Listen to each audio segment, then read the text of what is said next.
في حفل غنائي ساحر توهجت الأضواء لتنعكس على وجوه الحاضرين الذين تفاعلوا مع الفنانة ابنة جهة الشرق كوثر براني هنا بإحدى قاعات الحفلات بمدينة وجدة. قدمت الفنانة أغاني شعبية متنوعة، ترتفع الألحان وتعلو الأصوات، والمناسبة تخلد ذكرى المسيرة الخضراء. اليوم نهار كبير أني التقيت بالجمهور الوجدي والجمهور ديال المنطقة الشرقية عامة من كل مدينة في الشرق.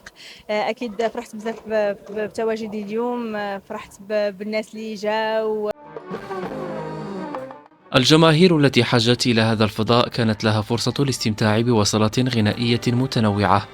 الأوركسترا حاضرة في عين المكان من أجل تنشيط هذا العرس الذي يبرز التقاليد المغربية الأصيلة، عرس مغربي أصيل تملأه تفاصيل العريقة، وعرض للأزياء التقليدية يحتفي بالزي التكشيطة وكل ما أنتجته أنامل الصناعات التقليدية من فساتين مرصعة تسر الناظرين.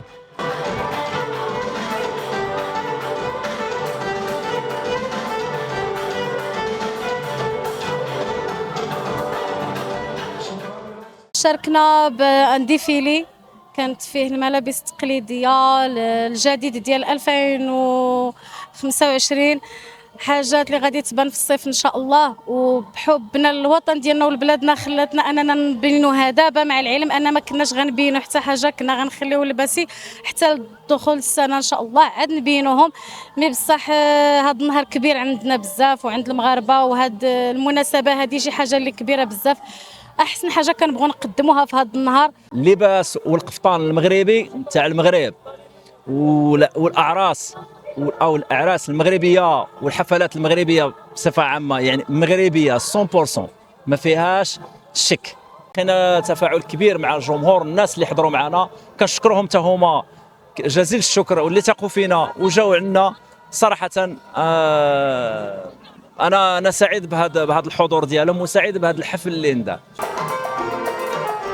هي إذن تظاهرة ثقافية تروم الاحتفال بذكرى المسيرة الخضراء. الهدف كذلك إبراز ما تزخر به المملكة من تقاليد متنوعة ترتبط بالأعراس والحفلات، احتفال بطعم خاص قد يبقى في الذاكرة.